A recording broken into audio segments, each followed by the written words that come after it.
शिक्षा अपने अज्ञान की प्रगतिशील खोज है। नमस्कार दोस्तों, अनमोल साहित्य की दुनिया में आपका स्वागत है। हमने पिछले वीडियो में बात की थी 3 सिद्धांत की, निष्काम कर्मयोग, अनेकांत और मध्यम मार्ग।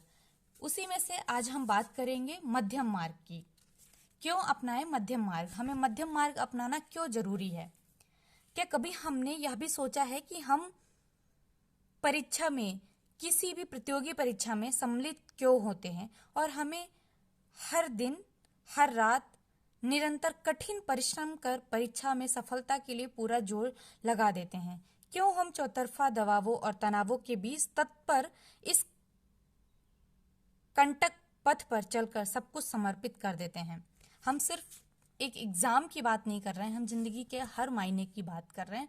एग्जाम से रिलेटेड सेंटेंस को लेकर इसलिए आपसे बात करें ताकि जिंदगी को समझने में और आसानी हो जाए।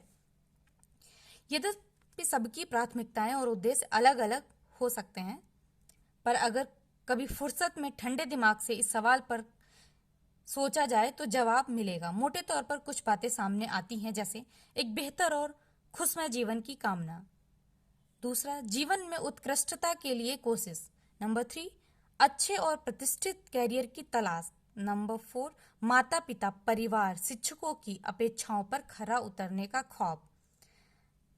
नंबर 5, अपने सपनों को साकार करने की इच्छा। आदि ऐसे बहुत सारे सवाल हो सकते हैं जिनके जवाब आपके पास कई बार होते हैं, कई बार नहीं होते हैं। अपने इन सपनों को साकार करने के प्रयासों की राह बहुत कठिन नहीं है, परंतु इतनी सरल और एक रेखीय भी नहीं है। जिस तरह जिंदगी बहुपक्षी और बहुआयामी है, उसी तरह जिंदगी के परीक्षाएं, जिंदगी में आगे बढ़ना, आप जिसको फर्स्ट प्रायोरिटी एग्जाम को रखते हैं, उसकी तैयारी की प्रक्रिया भी ठीक ठाक लंबी और उलझाऊ सी लगती है। इस उलझन, बोझ, उबाऊपन और तनाव से निपटने का एक शानदार और जबरदस्त रास्ता बुद्ध के मध्यम मार्ग में छिपा है। बौद्ध दर्शन के प्रमुख सिद्धांतों में से एक मध्यम मार्ग को पाली साहित्य में मध्यमा परिपदा कहा गया है, जिसे सामान्य तौर पर अंग्रेजी में मिडिल पथ या गोल्डन मीन भी कहा जाता है। बुद्ध ने अति काय क्लेश और भोगवाद के बीच का मध्यम मार्ग सुझाया और स्वयं भी उसी पर आगे बढ़े हैं।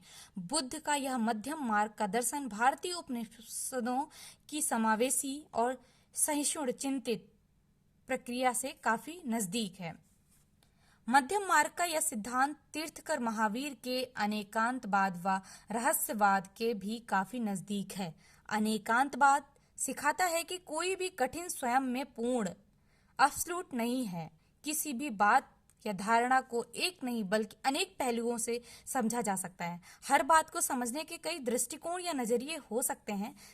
सात अंधे जब एक हाथी को अलग अलग तरीके से छूते हैं, जिस पे हमने पिछले वीडियो में बात की थी, तो उनको अलग अलग आकृति महसूस होती है।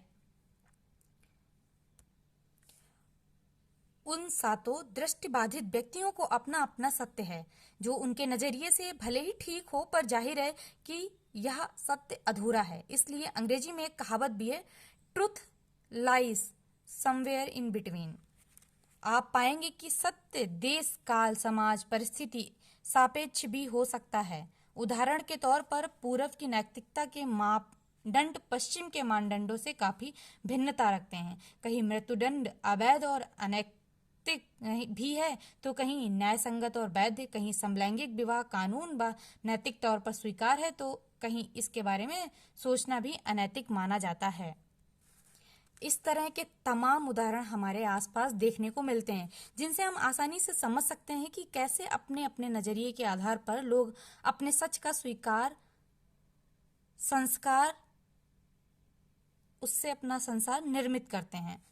अनेकांतवाद और मध्यम मार्ग की इन अवधारणाओं को संक्षेप में समझने के बाद अब हम यह समझने की कोशिश करते हैं कि परीक्षा और अन्य प्रतियोगी परीक्षाओं में जिंदगी के हर मोड़ पर किस तरह से दोनों परस्पर पूरक से दिखने वाले सिद्धांत आपकी मुश्किल राह को आसान और सहज बनाने में मदद करते हैं। तैयारी की लंबी और उबाऊ प्रक्रिया में कई बार असफलता का सामना भी करना पड़ जाता है। वह तैयारी किसी भी चीज की हो सकती है। छोटी छोटी असफलताओं को संभालना और उनसे विचलित हुए बगैर स्थिर रहना आज के तनाव भरे दौर में थोड़ा मुश्किल है। तैयारी के मार्गदर्शन, तैयारी के दौरान दिनचर्या में भी समय समय पर विभिन्न कारणों से तनाव, निराशा या कुंठा की स्थिति पैदा होती रहती है। ऐसा होना स्वाभाविक भी है, पर इन स्थितियों से निपटने में अनेकांतवाद और मध्यम मार्ग के साथ साथ गीता का निष्काम कर्मयोग भी काफी सहायता करते हैं। नतीजों के प्रति आसक्त हुए बिना पूर्ण मनोयोग और पुरुषार्थ से काम करना आपकी किसी भी परीक्षा में बेहतर, जरूरी और लगभग अनिवार्य पक्ष है। परफेक्शन की जिद और सब कुछ बेस्ट पाने की चाहत आज के दौर में युवाओं पर जुनून बनकर सवार है, पर जब आप अनेकांतवाद की मदद से यह समझ पाते हैं कि कुछ भी वेस्ट नहीं है और कोई भी धारणा 100% सत्य नहीं है, तो आप ज़्यादा सहज होकर तैयारी कर पाते हैं, सहज होकर आप अपने काम कर पाते हैं और चीज़ों को समझ पाते हैं। सच तो यह है कि भारतीय दर्शन के ये तीनों सिद्धांत, निष्काम कर्मयोग, अनेकांतवाद और मध्यम मार्ग, किसी भी परीक्षा में बल्कि जिंदगी के हर मोड़ पर आपको अधिक परिपक्व, सहज, संयत, सहिष्णु और सक्षम बनाते हैं। जरूरत तो बस इनके सही अर्थ को समझकर रोजमर्रा के जीवन में इनका समावेश करना है। तब तक के लिए धन्यवाद। मिलते हैं नेक्स्ट वीडियो में।